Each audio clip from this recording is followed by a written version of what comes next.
ప్రేమిస్తున్న మా ప్రియ పరలోకపు తండ్రి, గడిచిన కాలమయ్యా, గడిచిన దినాలు అయ్యా, ఈరోజు నీ పిల్లలు మేమందరూ వచ్చి ఉన్నామయ్యా. మేమందరూ కూడుకోవడానికి అది కేవలము మీ కృప అయ్యా. నీ బిడ్డలు అమాయకులు నాయన, నీ గ్రహించలేని వారిగా ఉన్నారు తండ్రి. దినములు వెళ్ళిపోతున్నాయి, రోజులు గడిచిపోతున్నాయి, కాలము గడిచిపోతుంది. ఇదిగో చివరి నెలలో 2024 సంవత్సరములో నాయన 12 నెలలు ఉన్నాము. ఇక్కడ తీసుకుని వచ్చి ఈరోజు నిలబెట్టావు. కృతజ్ఞుడునయ్యా నీకు. నేను నీకెంతో రుణపడి ఉన్నాను. ఈరోజు నిన్ను స్తుతించటానికి, ఈరోజు నిన్ను గణపరచటానికి, ఈరోజు నాయన మహిమపరచటానికి ఎంత ధన్యుడునయ్యా. మేమందరూ ధన్యులము. ఎందుకంటే నాయన సజీవులుగా మమ్మల్ని కాచి కాపాడి ఉన్న ప్రభువా నాయన, మీరు మమ్మల్ని తోసివేస్తే మేము ఎవరితో చెప్పుకుంటామయ్యా. మమ్మల్ని వదిలేస్తే మమ్మల్ని కాచి కాపాడేవారు ఎవరు లేరు నాయన. మొదటి పలుకులు మీరు విన్నారు, 2 పలుకులుగా 2వ వర్తమానముగా అందించబోతుండగా అయ్యా, మీ పిల్లలు, మీ బిడ్డలు, మీ కుమారులు కుమార్తెలు విని నీ కొరకు సిద్ధపడాలయ్యా. నీ కొరకు మీ రాజ్యము సమీపమైంది. అరణ్యములో యోహాను అంటాడు, ఇదిగో పరలోక రాజ్యము సమీపమైనది, మారు మనసు పొందుడి అని. మరి అరణ్యములో వినబడుతున్న ఒక కేకను బట్టి అందరూ ఆయన స్థలానికి వెళ్ళిపోయి బాప్తీసాలు పొందుకుంటున్నాడు నాయన. ఇది మీకు అనుకూలమైన సమయము అని వాక్యం చెప్పునా వినినవారు లేరు, విడిచిపెట్టి వారే కనబడుతున్నారు నాయన. కనుక మా ప్రార్థన మీరు తోసివేయక, అవసరమైన మాటలు మా నోటి పెట్టి అవసరమైన రీతిగా బిడ్డలకు అందించండి. ఆలోచింపజేసే జ్ఞానాన్ని నీ పిల్లలకు దయచేసి ఇక్కడి నుంచి అయిన నాయన ఈ 2024లో ఈ చివరి నెలలో 22వ తారీఖున నాయన మమ్మల్ని తీసుకుని వచ్చారు. ఇక్కడికైనా పాత బ్రతుకు పాతివేసి కొత్తగా బ్రతకడానికి చూపుల్లో, ప్రవర్తనలు, తలంపులు, ఆలోచనలైనా యోచనలన్నీ కూడా కొత్తగా ప్రవర్తించినాగన ఆ ప్రవర్తనలో మీరు మాకు ముందు నడిపించి నాయన ఇంతవరకు నాయన బలహీనులుగా ఉంటున్నాము. బలమైన వర్తమానం అందించమని కోరుచు బలముగా ముందుకు తీసుకొనిమని యేసయ్య దివ్యనామమును ప్రార్థించి అడిగి వేడుకొనుచున్నాము తండ్రి, ఆమేన్. అమ్మ జాగ్రత్తగా దేవుని మాటలు వినాలని కోరుచు ఉన్నాము. దేవుని మాట మనల్ని మేలుకొలుపుతుంది. దేవుని మాట మనల్ని ఆదరిస్తుంది. మనుషుల మీద ఆశ పెట్టుకోకండి. ఎవరైనా కావచ్చు, ఎవరైనా కావచ్చు, తల్లి కావచ్చు, పిల్ల కావచ్చు, కొడుకు కావచ్చు, తండ్రి కావచ్చు. అదే దేవుని మీద ఆశ పెట్టుకొని ఉంటే పిల్లలు ఎప్పుడైనా ఆయన ఒక్కడే కాపాడుతాడు, ఒక్కడే కాపాడుతాడు పిల్లలు. మరి ఈరోజు మీ కుటుంబాలు దేవుని కొరకు కట్టబడ్డాయా? 2 కుటుంబాలు జ్ఞాపం చేసుకుని ఈ కార్యక్రమాన్ని ముగిద్దాం. రోజు మన కుటుంబాలు ప్రభు కొరకు ఎలాగున్నాయి నేను చెప్పడం కాదు, మీరు ఆలోచన చేయండి. ఒకసారి మీరు ఎలాగున్నారో, మీ మనస్సులు, మీ హృదయాలు, మీరు తలంపులు, ఆలోచనలు ఎలా ఉన్నాయో ఒకసారి మీరు ఆలోచన పెరిగితే బైబిల్ చెబుతున్న మాట, ఈరోజు ప్రభు పిలిస్తే, ప్రభు రమ్మంటే, ఒకవేళ ప్రభు రాకడే ఇప్పుడైతే నువ్వు వెళ్ళగలుగుతావా? కొన్ని కుటుంబం రెడీగా ఉందా, సిద్ధపడి ఉందా అని అడుగుతున్నాడు ఈరోజు మనలందరినీ కూడా. నిన్ను, నన్ను, మనలందరినీ అడుగుతున్నాడు. సిద్ధపడ్డావా? ఎలా సిద్ధపడాలి? ఎలా ఆయన కొరకు నిలబడాలి? ఎలా ఆయన కొరకు బ్రతకాలి? ఆయన కొరకు జీవించాలి? ఎప్పుడైనా ఆలోచన చేసావా? ప్రార్థన చేసి బయటికి వెళ్ళిపోతావు, నా వల్ల ఇంకా దేవునికి ఏమైనా గాయాలు కానీ రేపుతున్నానా అని ఏ రోజని ఏ క్షణమని ఆలోచన చేసావా? చేయలా. అందుకే అడుగుతున్నాడు నిన్ను. అందుకే నేను అడుగుతున్నాడు. ఏమో అడుగుతున్నాడు అని అంటే, ఈరోజు కుటుంబాన్ని కాపాడబడాలి, కాపాడుకోవాలి. ఎవరి బాధ్యత అంటే మన బాధ్యతే. అది ఎవరి బాధ్యత అంటే నీ బాధ్యతే అని బైబిల్ చెప్తుంది. ఈరోజు కుటుంబంలో ప్రార్థన లేవు పిల్లలు, ఏమి లేవు. కుటుంబంలో ప్రార్థన లేవు. కుటుంబ ప్రార్థన లేవు, ఎవరిష్టం వాళ్ళదే. భర్త ఇష్టం భర్తది, భార్య ఇష్టం భార్యది, పిల్లల ఇష్టం ఎవరెప్పుడు ప్రార్థన కూడా చేసుకున్నావు లేదు. అవసరత లేదు. ప్రార్థన అంత అవసరం అంటే అవసరం అంటుంది బైబిల్. అవసరం అండి. ప్రార్థన లేని జీవితాలు పాడైపోయిన గృహాలంటుంది బైబిల్. బైబిల్లో ఉన్న మాటల ప్రకారంగా మీరు బ్రతకండి. ఒక సేవకుడైనా ఎవడైనా దేవుని మాట ప్రకారంగా మనం బ్రతకాలి అని ఎవరైతే చూపిస్తారో ఆ మాట ప్రకారం బ్రతకాలి. అది ఇది అడ్డమాల చెత్త చెదాలని చెప్పిన చోట మనం వెళ్ళకూడదు, ఆ మాటలు వినకూడదు. దేవుని మాట నోరు తెరిస్తే దేవుని మాట చెప్పి చోట మనం నిలబడితే రాబోతున్న జ్ఞాతకాలంలో మనం దేవుని కొరకు బ్రతుకుతాం. దేవుని కొరకు బ్రతకకపోతే ఎలాగ చెప్పండి? కుటుంబాలు కాపాడుకోవాలి. నిజంగా కుటుంబాలు కాపాడుకున్నారండి వాళ్ళు. ఈరోజు చాలా కుటుంబాలు నిలబడితే ఈరోజు యేసుప్రభు వస్తాయి. రోజు కొందరికి ప్రార్థన చేయడం తెలియదు. చాలా దగ్గర అక్కడక్కడికి వెళ్తూ ఉంటామా, పిలిచినప్పుడు నేను వెళ్తూ ఉంటా, అమ్మ మీరు ప్రార్థన చేయండి. ఏ ఏ ఏమంటే ఏం చెప్తారు? ఏం చెప్తారు? దేనికన్నా రెడీ అనే ఉండాలి. అది దేనికైనా కొట్టుకోవడానికి తప్ప, అందా దానికి తప్ప దేనికైనా రెడీగా ఉన్నామయ్యా. ఏమండి, దైవజనుల్లో నోట్లోంచి మాట రావడమే సమయం. ఆ సమయం కంటే ముందు వెళ్ళిపోవాలి. అనుకోకూడదు. అది ప్రార్థన, అది జీవితం. భక్తి కలిగిన జీవితాలై, భక్తిలో ఉన్న జీవితాలై. లేకపోతే ఎక్కడడేసిన గొంగలే అక్కడే ఆల్రెడీ అయిపోయారు కూడా. మీరు ముందు బుల్లోని అమ్మ చెప్తారంటే వాక్యం చెప్తానండి. రాగా 2024లో ఏమైంది మీ పని? క్లోజ్. ఎందుకు తెలుసా? ఆత్మలో ఎలిగించుకున్న ఆత్మల కాక ఏం చేసుకున్నారు? ఆర్పేసుకున్నారు.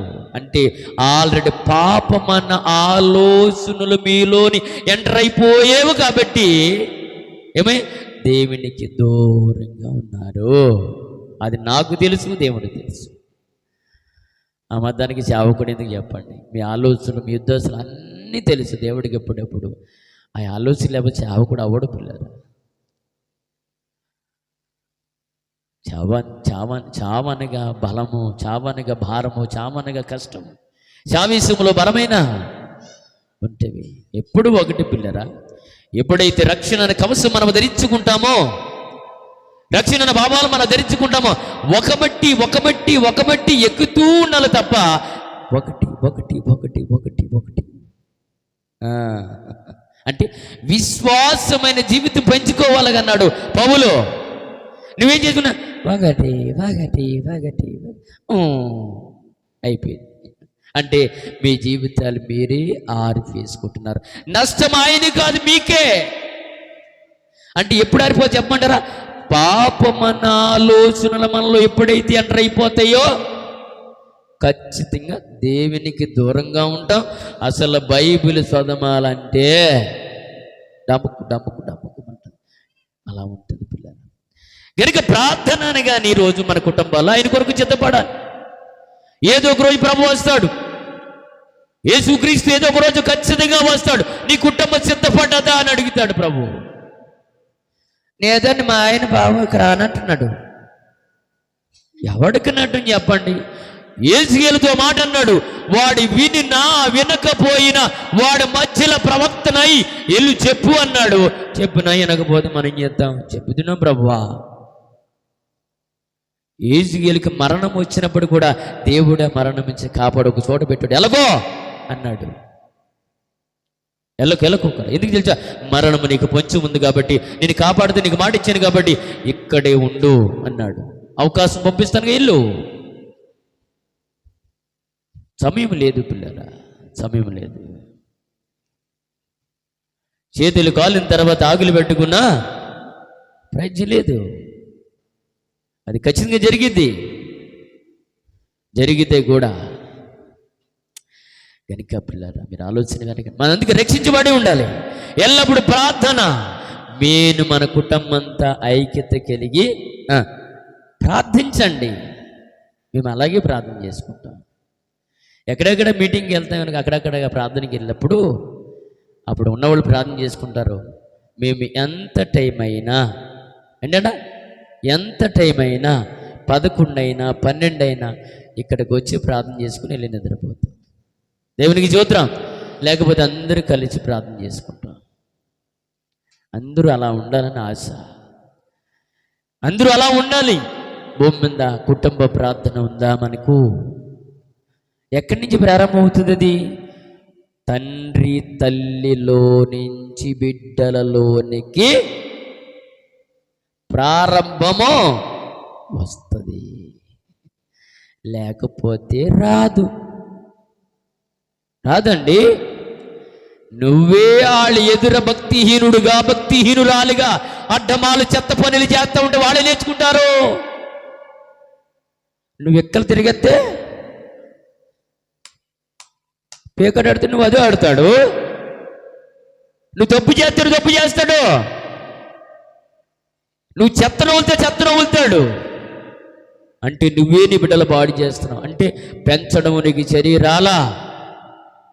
అంజలి మధ్యన ఉన్న కొద్దికి అబద్ధి కొద్ది అయినా అనకూడదు. చిక్కి ఉండాలండి మన నిజంగా. అంజలి మధ్యన నా నామము దూషించబడితే ఎవరి దగ్గర చెప్పలా, మనతోని చెప్పాడు. రే నీ వలనే అంటున్నాడు. మరి ఇక కుటుంబాలు ఎలా కట్టబడతాయి? కుటుంబాలు ఆయన కొరకు ఎలా బ్రతుకుతాం? భక్తిహీనుగా ఉండకపోతే అవసరం వచ్చిన నాయనా ప్రార్థన ఇలా అంటాడు. నువ్వు ప్రార్థన చేసినా నువ్వెంత చేసినా అరిచి కొట్టినా వినను. అందుకే అంటాడు దీపముండుగా ఇల్లు చక్క పెట్టుకో. దీపముండుగా ఇల్లు చక్క పెట్టుకుంటే నువ్వు రక్షించబడి తర్వాత ఏమైనా పర్వాలేదండి. తర్వాత ఏమైనా పర్వాలా. ఇదిగో జీవము గల దేవుని చేతులు మన ఆత్మలు ఉన్నాయి కాబట్టి, జీవము గల దేవుని చేతులు మన ఆత్మలు ఉన్నాయి కాబట్టి ఎప్పుడైనా తీసుకుంటాడు. ఆయన ఇష్టం, ఎప్పుడైనా తీసుకోవచ్చు. ఆయన తీసుకోకముందే ఈ భూమి మీద ఆయన చిత్తమును నెరవేర్చి వాడిగా నువ్వు ఉండగలిగితే అంతకన్నా ధన్యమేముందండి. ఒక స్త్రీ ఉంది బైబిల్లో, ఆమె కృప కలిగిన ఉపదేశమే చెప్తుందట. ఆమె నోరు తెరితే ముఖ్యమైన వాక్యం మాట్లాడుతుందంట. ఎందుకు ఆ తల్లిని రాయించాలి బైబిల్లో? మరి మన గురించి ఎందుకు రాయబడదు? మన బ్రతుకులు ఇక్కడే ఆయన కొరకు ఏదో చేద్దాం అనుకున్నాం, గడప దాడిగా వదిలేస్తాం. ఎలా ఏమండి? ఒకరోజు మనం వెళ్ళాలని ఆలోచన మర్చిపోతే ఎలాగండి? మన పిల్లలు నాయనా నువ్వు ఎప్పుడు వచ్చినా పర్వాలేదయ్యా, నేను నా కుటుంబము నీ కొరకు సిద్ధపడి ఉన్నామయ్యా అనగలుగుతారండి? అనగలుగుతారా? నువ్వు ఎప్పుడు పిలిచినా పర్వాలేదు. లేదు ఏ క్షణంలో నువ్వు భూమి మీదకి వచ్చినా, లేదు మధ్యాకాశంలో నువ్వు వచ్చినప్పుడు మేము రెడీ ఉన్నాం అని చెప్పగలుగుతామండి? ఎవరు చెప్పలేరు. ఎవరు పల్లెలు బిజీ అయిపోయారు. కొన్ని సంఘాల్లో ప్రార్థనలు కనపడవండి. సంఘ బిడ్డలు ప్రార్థన చేసుకోకపోతే ఎలా? మన కుటుంబాలు కట్టుకోవాలండి. అందుకే ఎలా కట్టబడుతుంది? ఎలా కట్టబడుతుంది పిల్లరా? నీకు ఆపద వస్తుందంటే నీకు మాట చెబుతున్నాడు. కీర్తనల గ్రంథము నీ కుటుంబం కట్టబడాలి. నీ కుటుంబం ఆయన కొరకే బ్రతకాలి, ఆయన కొరకే జీవించాలి. ఆయనే నీ కొరకే చనిపోయిన ఆయన కొరకు నువ్వు బ్రతకపోతే ఎలా అంటున్నాడు. ఇంకా సమయం దాటేస్తుంది, చాటేసి వెళ్ళిపోతున్నావు. ఇంకా ఎంతకాలం నీకు అవకాశం ఇస్తాడు దేవుడు? నువ్వెంత చెప్పినా నువ్వు మోతుకు మారకపోతే, నీ జీవితం మారకపోతే, తలపులు మారకపోతే దేనికి అంటున్నాడు. ఇక్కడ అంటున్నాడు కీర్తన గ్రంథంలో దావీదు గారు అంటున్నాడు 20వ అధ్యాయము 1వ వచనం చూడండి ఒకసారి. అమ్మా చూడండి, కీర్తన గ్రంథము 20వ అధ్యాయము ఆపద కాలమందు యెహోవా నీకు ఉత్తరమిచ్చునుగాక. దేవునికి స్తోత్రం. ఎప్పుడంటాం? ఎప్పుడు ఆపద కాలమున ఆపద కాలమున నీ కుటుంబం రక్షించబడుతుంది. ఆపద కాలమున నీ భర్త రక్షించబడతాడు. ఆపద కాలమున నీ బిడ్డలకు రక్షించబడాలి. నువ్వు రక్షించబడాలి అంటే ఏంటంట? ఆయన దేవుడు మనకున్నాడు. ఏమన్నాడు? మనకున్నాడు. బ్రతకాలి పిల్లలు, అది జీవితం. అలాగే కాపాడుకున్నారు. ఇక్కడ ఆపద కాలమందు యెహోవా నీకు ఉత్తరమిచ్చునుగాక, యాకోబు దేవుని నామమును నిన్ను ఉద్ధరించునుగాక, యాకోబు దేవుడు నిన్ను కాచి కాపాడునుగాక.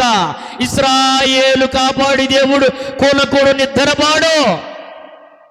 ఆయన నిద్రపోతే నువ్వు శాశ్వతముగా నిద్రపోతావు. ఎందుకు తెలుసా? ఆయనలో ఉన్న శరీరములో ఆయనలో ఉన్న అవయలు నీలో పెట్టాడు గనుక, నీలో ఉన్న అవయలన్నీ కూడా పని చెయ్యాలి గనుక, పని చేస్తేనే నువ్వు బ్రతికితావు, సూర్యోదయం చూడగలుగుతావు, మళ్ళా నడవగలుగుతావు. అదండి యాకోబు దేవుడు మనల్ని కాపాడుతున్నాడు.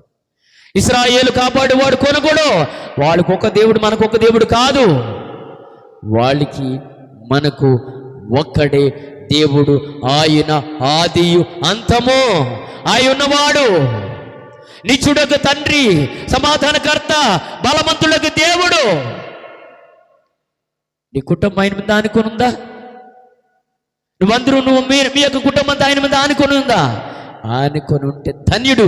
ఏ కుటుంబం అయితే ఆనుకొని బ్రతకగలుగుతుందో వారే ధన్యులు. వారింటిలో కష్టాలు వస్తాయి, వారింటిలో వ్యాధులు వస్తాయి, వారింటిలో బాధలు వస్తాయి, అన్నీ వస్తాయి. ఎందుకు తెలుసా? విశ్వాస జీవితానికి మూల స్తంభము ఇదిగో పిల్లరా అయ్యేనండి. శ్రమలు వస్తాయి, కష్టాలు వస్తాయి, ఇబ్బందులు వస్తాయి. వాటిలోనే క్రైస్తవుడు నడిచి వెళ్ళాలి. చొక్కబడి జీవితం రావాలని కోరుకోకూడదు ఎప్పుడు కూడా. చొక్కబడింది అనుకోండి, అనేకవి కోరుకుంటాం. ఈరోజు బైక్ వచ్చింది అనుకోండి, నెక్స్ట్ కారు కోరుకుంటా, కారు మీద వెళ్ళాలనుకుంటాం. ఏమంటే ఆస్తి పెరిగిపోతారా? పెరిగిపోతుంది మనిషికి. కనుక గమనించండి, ఆలోచన పెరగండి. ప్రభు కొరకు బ్రతికితేనే పిల్లరా. ఆపద కాలమందు దేవుడు మనల్ని నిన్ను కాపాడబోతున్నాడు. కాపాడే దేవుడైన ఆయన కాపాడే దేవుడు అని బైబిల్ అయితే చెబుతుంది పిల్లరా. బైబిల్ చెప్పినట్టుగా మనం చేయాలి. అదే కీర్తన గ్రంథము 18వ అధ్యాయం 6వ వచనం. 2 కుటుంబాలు శ్రమలతో బయటకు వచ్చాయి. ఎలా తెలుసా? ప్రార్థన వల్ల దేవుడు ఎంత విశ్వాసము కలిగిన మా కుటుంబాలయ్యి. అమ్మా చదవండి. నా శ్రమల్లో నేను యెహోవాకు మొరపెట్టి తిని, నా దేవునికి ప్రార్థన చేసి తిని, ఆయన తన ఆలయములో ఆలకించి నా ప్రార్థనను అంగీకరించును. దేవునికి స్తోత్రం. అది అండి ప్రార్థన. ఎక్కడి నుంచి అంట? ఎక్కడి నుంచి? ఆయన తన ఆలయములో ఆలకించి నా ప్రార్థనలను అంగీకరించును అని ఎవరంటున్నారు? దావీదు గారు అంటున్నాడు పిల్లరా. మరి రోజు నువ్వు నేను ఏం చేయాలి? మన కుటుంబాలండి, మన కుటుంబాలు అలా కనపడాలి ప్రభు దృష్టికి. ఆపద వచ్చినా, కష్టం వచ్చినా దేవుడి మీదే. దేవుడేనండి, ఆయన ఏది చేస్తే అదే. ఏంటంట? ఆయన ఏది చేస్తే అదే. మేము అలా ఉంటాం పిల్లరా, అలా ఉంటాం అని చెప్పి మనం చెప్పాలి పిల్లరా. చెప్పకపోతే ఎట్లా? చెప్పాలి. ఆయన కొరకు జీవించాలి, ఆయన కొరకు బ్రతకాలి. ఆయనే అన్నిటికీ ఆయనే. కష్టమైన, వేదనైనా, బాధలైనా. బాగా ఉన్న కుటుంబంలో ఏదైనా ఒడుగుదుడుకు వచ్చిందంటే ఎవరు తట్టుకోలేరు పిల్లరా. ఎవరు తట్టుకోలేరు. దేవుని యందు భయభక్తులు కలిగినగా కుటుంబం నడుస్తున్నప్పుడు అందులో ఏదైతే దుష్టుడు అందులో ప్రవేశించి ఆ కుటుంబాన్ని గలిబిలి చేశాడు అనుకోండి, తట్టుకోలేరు పిల్లరు. మళ్ళా కనుక ఆలోచన పెరగండి. మనం ఆయన కొరికే బ్రతకాలి, ఆయన కొరికే జీవించే వారే ఉన్నామో లేదో ఆలోచన చేస్తే మంచిది అని ప్రభు చెబుతూ ఉన్నాడు. అదే కీర్తన గ్రంథం 34:5 పిల్లరా, 34:5 వారు ఆయన తట్టు చూడగా వారికి వెలుగు కలుగును. దేవుడా యేసు నాయనా, నువ్వే మాకు వెలుగునిచ్చిన వాడు, మా జీవితంలో ఆర్పు పంట నీ కొరకు ఎలిగి జీవితంగా మా జీవితాలు చేయనాయని చెప్పి నువ్వు నేను అనగలుగుతున్నామా? అనలేం పిల్లరా. ఎప్పటికీ మనం అనలేకపోతున్నామంటే మన చర్యగా ఆయన కొరకు మన బ్రతకలేకపోతున్నాం, ప్రభు కొరకు బ్రతకలేకపోతున్నాం. కుటుంబాలు పాడైపోతున్నాయి, జీవితాలు పాడు చేసుకుంటున్నారు. కాలం వెళుతున్న కొలది విశ్వాసమైన జీవితంలో, ప్రార్థన జీవితము లేకుండా దేవునికి దూరం అయిపోతున్న క్రైస్తవులుగా కనబడుతున్నాం. ఇంకా నిన్ను చూసి ఎవడు మారతాడు? నువ్వే ఇతరులకు మాదిరిగా లేకపోతే, నేనే ఇతరులకు మాదిరిగా లేకపోతే ఇంకెవరు చెప్పుకోవాలి?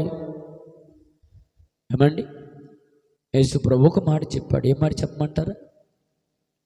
పేతురు రాసిన పత్రికలో 1 పేతురు 2:10-21 అంటాడు. 2:21 అంటాడు పేతురు గారు. చూడండి త్వరగా. క్రీస్తు కూడా నీ కోరిక బాధపడ్డాడట. అది ఇప్పుడు అనపడలా మనకి.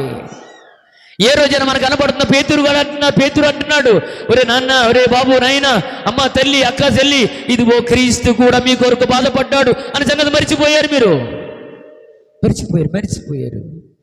ఆయన అంటున్నాడు, ఆవేదనతో, బాధతో, ఆరాటంతో రాస్తున్న మాట ఏంటో తెలుసా? ఇదిగో క్రీస్తు కూడా మీ కొరకు బాధపడి మీరు తన అడిగి జాడల యందు నడుచుకున్నట్లు మీకు మాదిరి, అంటే ఆయనలాగా నడవాలని, ఆయనలాగా బ్రతకాలని, ఆయనలాగా జీవించాలని మీకు మాదిరి ఉంచిపోయును అంటాడు ప్రభు నిమిత్తము పేతురు గారు. మీకు మాదిరి అంటే ఆయనలాగే బ్రతకాలి, ఆయనలాగే జీవించాలి, ఆయనలాగే బ్రతకాలి, ఆయనలాగే నడవాలి అని చెప్పి మీకు మాదిరి ఉంచిపోయారా అని చెబుతున్నాడు పేతురు. మాదిరి అంటే మనలో క్రీస్తుని ఎక్కడ చూపించాలి? ప్రపంచం బయట చూపించాలి. అదే క్రియరూపంగా క్రియ దాల్చాలి. అప్పుడు బాగుంటుంది పిల్లలు, అప్పుడు బాగుంటుంది. కనుక ఇక్కడ కీర్తనలో ఇక్కడ అంటాడు, కీర్తనలో అంటే 32-34 5 వారు ఆయన తట్టు చూడగా వారికి ఎలుగు కలుగును, వారి ముఖము ఎన్నడను ఈ దీనుడు మరబట్టగా యెహోవా ఆలకించును, అతని శ్రమలన్నిటిలో నుండి అతనిని రక్షించును. దేవునికి స్తోత్రం. చూడండి ఎలా ఉంది. మీ కుటుంబాలు రక్షించబడతాయండి ప్రభు మీద నిలబడితే. ఏమండి, కష్టాలు రావంటారు, నేను రావని చెప్పట్లేదు సుమి. బాధలు రావంటారు, రావని చెప్పట్లేదు సుమి. బాధలు వస్తాయి, కష్టములు వస్తాయి, వేదనలు వస్తాయి. ఎప్పుడైతే ఆయన కొరకు నువ్వు బ్రతకాలనుకుంటావో వాడు పక్క నుండి నేను ఎలా చెడగొట్టుదామని తిరుగుతాడు. అప్పుడు దాకా తిరగడం. నువ్వు ఎప్పుడైతే ఆయన కొరకు బ్రతకాలని నీ ఆలోచన మార్చుకుంటావో, ఎప్పుడైతే నువ్వు ఆయన కొరకు బ్రతికి ఆయనలో కొందరినైనా ఆయన రాజ్యానికి మార్చాలని అనుకుంటూ ముందుకు వెళ్తావో పక్కకు వచ్చేస్తాడు. వద్దు, నువ్వు చేస్తే నేను ఒప్పుకోను అంటాడు. ఆయుడు మార్గములో ఉన్నంతకాలం నిన్ను ఏం చేయడు. ఎప్పుడైతే ప్రభు మార్గాలకు నువ్వు వస్తావో ఆపుతా ఉంటాడు. ఇప్పుడు మన బిడ్డలు కూడా అలాగే ఆగిపోయారు. పడిపోవటం ఈజీయే, లెగటమే కష్టం. అవునంటారు కదంటారా? పడిపోవడం మనిషి ఈజీయే, లెగటమే కష్టము.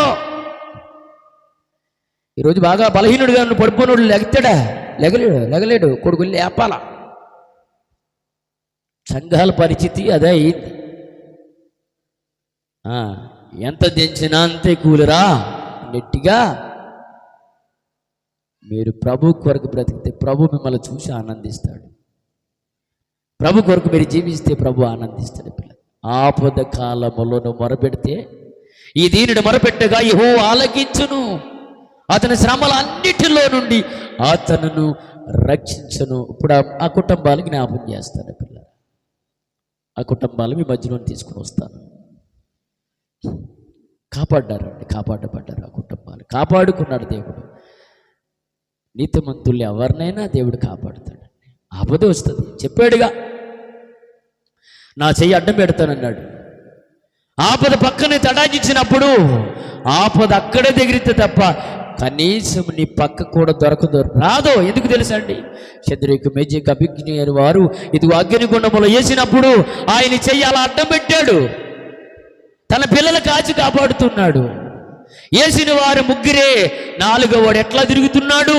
వాళ్ళు ఒకటే మాట అన్నారు, నువ్వేం చేసుకున్నా, నువ్వు అవునన్నా కాదన్నా, నువ్వు ఎన్నొత్తులు ఏడు పెంచుకున్నా నీ బొమ్మకు మాత్రం పూజ చేయమో మొక్కమో చేసుకో అన్నారు. తీసుకెళ్ళి అందరూ పడిచేశారు. తిరుగుతున్నాడు. ఒరే, ఎంతమంది వేసావు? ఆ ముగ్గురే. మరి నాలుగో వాడు ఎక్కడి నుంచి వచ్చాడు? ఇశ్రాయేలు కాపాడివాడు కొనుక్కోడు, నిద్రపోడు. జాగ్రత్త చూమి. అక్కడ పడిపోయారని చెప్పి మీరు కానీ ఇప్పుడు కానీ వెళ్ళి పడిపోయారనుకో ఏమైంది? అప్పుడు పడిపోయారు కదా వాళ్ళు పడేసారు. ఇప్పుడు పడేస్తే మనల్ని ఇప్పుడు కాలిపోతాం. గ్రంథం కూడా ఉంది, నడి సముద్రములో వెళ్ళినా జలములు నా మీదకు రావని. నువ్వు వెళ్ళావనుకో తొక్కేస్తాయి. ఆ కాలాన్ని దేవుడు ఆ కాలానికి దేవుడు వారిని అలా నిర్మాణం చేయాలి కాబట్టి, దేవుడు వైపు అనేకులకు తిరగాలి కాబట్టి ఆ రోజు దేవుడు వారి పక్షము నుండి మాట్లాడాడు. ఈ రోజు కాలం అంటే భూమి మీద అందరూ క్రైస్తవులే. ప్రభు గురించి మనం కొత్తగా ఏం తెలియవలసిన అవసరం లేదు. నువ్వు ఆయన కొరకు బ్రతకాలి. నిజ దేవుడు నమ్ముకున్నావు.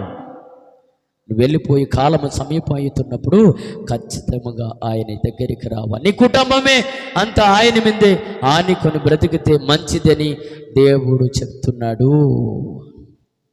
నీతిమంతులను ఖచ్చితంగా దేవుడు కాపాడుతాడు. ఆదికాండము 7వ అధ్యాయం ప్రారంభం వచ్చిన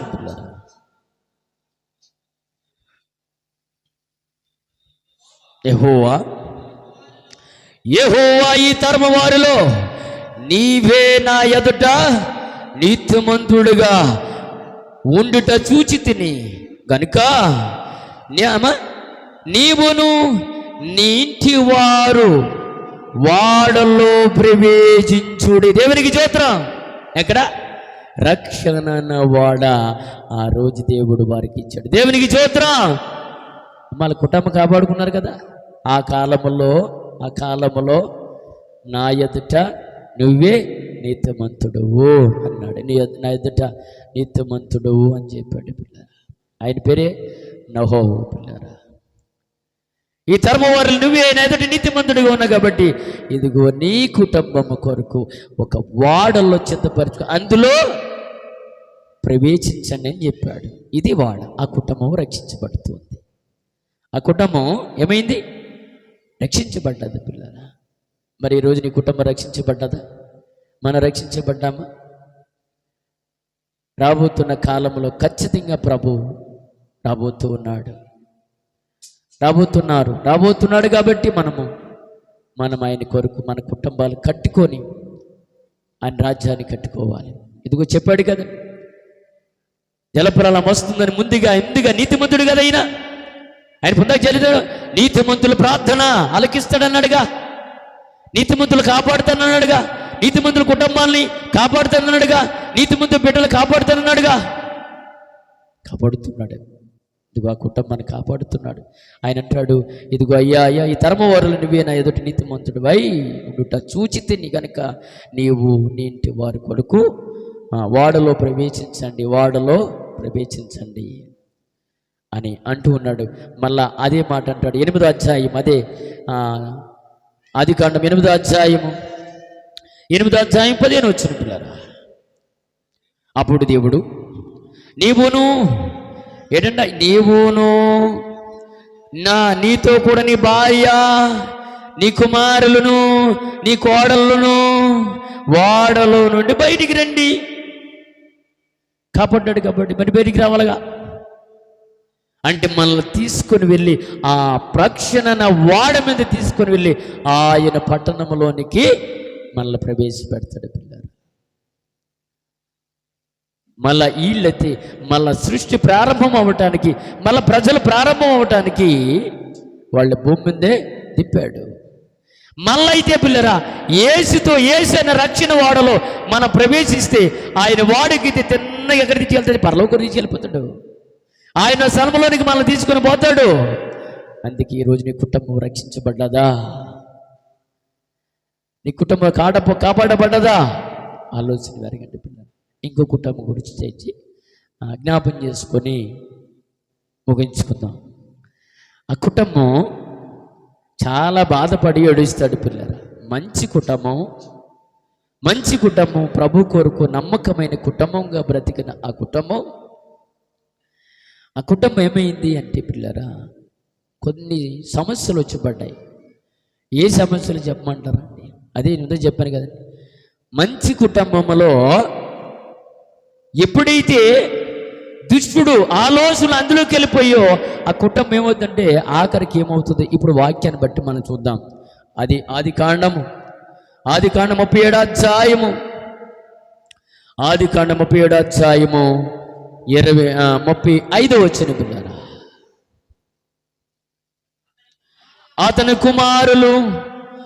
కుమారులందరూ అతని కుమార్తెలందరూ అతనిని వాదార్చుటకు ప్రయత్నం చేస్తారు. ఎందుకమ్మా? ఎందుకు ఓదార్చుతున్నారు? ఏదో జరిగిందని కదా. ఎందుకు ఓదార్చుతున్నారు? ఎందుకు చెప్పాలి అమ్మ, చెప్పాలి. ఎందుకు? చాలా ఏమి చెప్పు.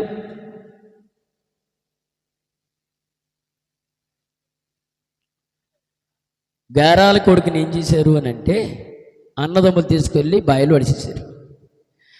ఆ బాయిలో అడిచేస్తే ఆ బాయిలో తీశారు బయటికి, ఐగుప్తు దేశానికి అమ్మేశారు. ఎవరో అన్నీలు అమ్మేశారు. ఎందుకు? నత్తకైనా ఉండి నిన్న కాక మన పుట్టి నువ్వు మాకు నీతులు చెబుతూ అంటరా? అదవుతుందా? నిన్న కాక మన పుట్టినోడు అన్నీ నీ పక్క మాట్లాడుతున్నా. నాన్న ఏంటి? నాన్న అన్నీ నీకే చెబుతున్నాడు. నాన్న నీతో చెప్పడమో నువ్వు మా ముందు పెత్తానం చేయడం, ఇవన్నీ ఎందుకు? ఈయన చంపేస్తే పోతుందిగా. అంతేగా, ఈయన చంపేసామనుకో క్లోజ్ అయిపోద్ది. ఆడన్నాడు, అయ్యో మా అన్నలు చాలా మంచి చెప్పి దాడుకుంటూ ఆడొస్తే వీళ్ళు ప్లాన్ ఎంచుకుంటే ఈయన ఎలా చంపేయాలరా? అన్నలో ఏంటి మాట్లాడుకుంటున్నారు? ఏమి లేదురా. చూడండి, మంచికి వెళ్ళిపోతే ఆ కుటుంబం చూడు ఎలా బద్దలవుతుందో. ఆ కుటుంబం కాపాడుతున్నవాడు హృదయము ఎలా బద్దలు చేస్తున్నారు చూడండి. ఎవరో ఆయన గర్భవాసములో నుంచిన యాకోబు గర్భవాసం వచ్చిన పిల్లలు ఏం చేస్తున్నారు తెలుసా?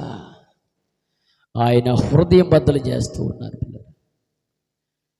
మామూలుగా చనిపోలేదనుకోండి, మరో దేశానికి అమ్మివేశారు. ఆయన్ని అమ్మివేసి నాన్నగారి దగ్గరికి వచ్చి, నాన్నగారు మా దగ్గరికి నువ్వు పంపించావు, వీడిని మధ్యలో ఏదో సింహం అట్టాడేసింది, తినేసి ఉండొచ్చు, ఇదిగో వాడికి తొడిగిన వస్త్రాలని చెప్పి ఆ తండ్రి కళ్ళ ముందల పడేసినప్పుడు అల్లాడిపోయాడు పిల్లరా.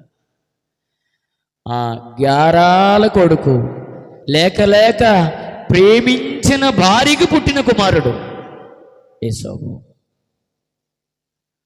అందుకే అక్కడ అతని కుమారులందరూ అతని కుమార్తెలను అతనిని వాదార్చుట చేసిరి. వాదార్చలేకపోతున్నాడు. అయ్యో నా కుమారుడు, అయ్యో నా బిడ్డ. ఎంత పొరపాటు జరిగింది అక్కడ అబద్ధము. వాళ్ళు చెప్పింది అబద్ధం. ఎందుకు తెలుసా? ఐగుప్తు దేశానికి ఇదిగో ఎండికి అమ్మివేశారు. ఆయన్ని అమ్మివేసి తండ్రి దగ్గరికి వచ్చి ఆడి పేడ ఎరగబైపోయింది, వాడు అవసరం లేదు ఆడితోటి అవసరం పడ్డది. మళ్ళా ఈరోజు మన కుటుంబాలు ఎలాగవుతున్నాయి తెలుసా పిల్లలు?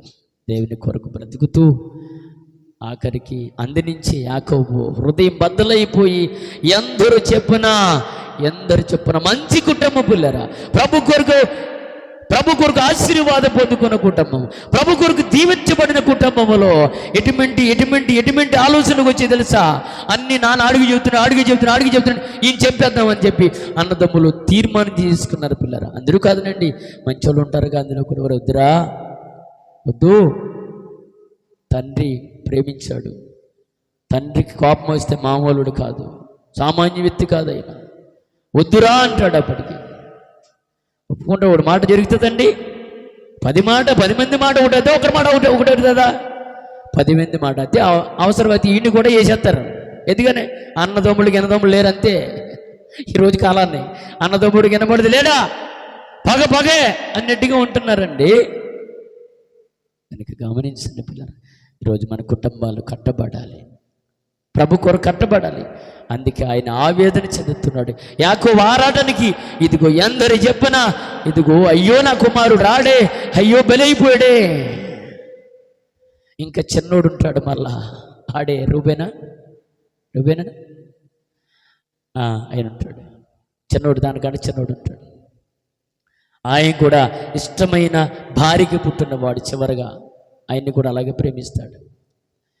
కానీ ఈరోజు కుటుంబాలు ఆయన కొరకు కట్టబడితే పిల్లలు ఎంత మంచిది అంటే చాలా మంచిది. మన కుటుంబాలు ఆయన కొరకు బ్రతుకుతూ ఆయన కొరకు జీవించగలిగితే అంతకంటే ధన్యత లేదు.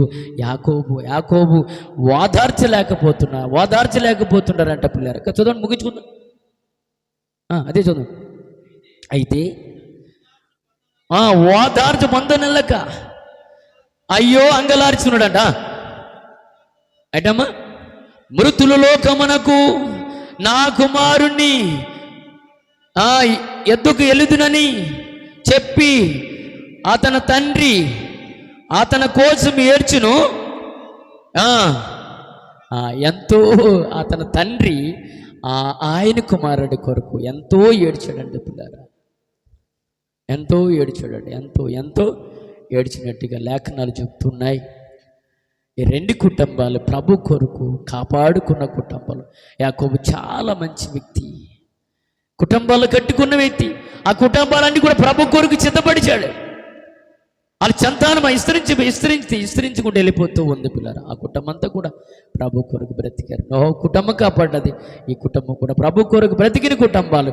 మరి ఆ కుటుంబాలు బ్రతికాయి. ఈరోజు మన కుటుంబాలు దేవుని కొరకు బ్రతికాయా? మరి మీరు అలా ఉన్నారు, అలా లేరు. మీ కుటుంబాలు కట్టుకోవాలనుకుంటున్నారు, లేదు ఐక్యత కలిగి అందరూ ఒకే ప్రయాణం చేయాలనుకుంటున్నారు, లేదు విడివిడిగా చేయాలనుకుంటున్నారు. ఐక్యత కలిగి ముందుకు నడిచి మీ కుటుంబాలు ఆయన రాజ్యాన్ని కట్టుకోకూడదు. తీర్మానం నీదే, ఆలోచన మీదే. అన్ని ప్రభు మీకే సమర్పిస్తున్నాడు. ఈ మాటలు ఆయన ఎన్నికడులో దీవించునుగాక. ఆమేన్. తల వంచినట్లయితే ప్రార్థన చేసుకుందాం పిల్లరా. ప్రార్థన. మమ్మల్ని ప్రేమిస్తున్న మా ప్రియ పరలోకపు తండ్రి, నాయనానికి వందనాలు. మీ బిడ్డల కుటుంబాలు మీ కొరకు కట్టుకోవాలని మీరు మాట్లాడారు. నిజమేనైనా మీరు చెప్పుతున్న మాటలు, మీరు అందిస్తున్న మాటలు ఈ చివరి నెలలో నాయనా ఇంకా ఒక వారం మిగిలి ఉంది నాయన. మా జీవితాల్లో మీరు నడిపించండి, బలమైన సాధనాలుగా, బలమైన బిడ్డలుగా. అయ్యా, నీ బిడ్డలు కుటుంబాలు కట్టుకోవాలని, ప్రార్థనలో కట్టుకోవాలని, ఆపద రాకముందే నీ కొరకు కట్టుకోవాలని జ్ఞాపం చేశారు నాయన. మాట్లాడిన బిడ్డలను ఆయన మరుగు చేసి మీరు మాట్లాడారు. అవసరమైన రీతిగా మీ బిడ్డలకు నేర్పించారు. వారి ఆలోచన ఎలా ఉన్నాయి, వారి ఉద్దేశములు ఎలా ఉన్నాయో నీకే నేను సమర్పిస్తున్నాను. నీ కొరకు బ్రతికే కుటుంబాలుగా, నీ కొరకు కట్టబడే కుటుంబాలుగా భూమి మీద బ్రతికి మీ రాజ్యానికి వచ్చేలాగా చూస్తున్నవారు, ఆలోచన చేస్తున్నవారు ఈ మాటల ద్వారా దేవుని ఆశీర్వాదాలు పొందుకోవడానికి సహాయం చేసి మహిమ పొందుకోమని యేసుక్రీస్తు పేరట ప్రార్థించి అడిగి వేడుకొనుచున్నాము తండ్రి. ఆమేన్. అందరికీ వందనాలు.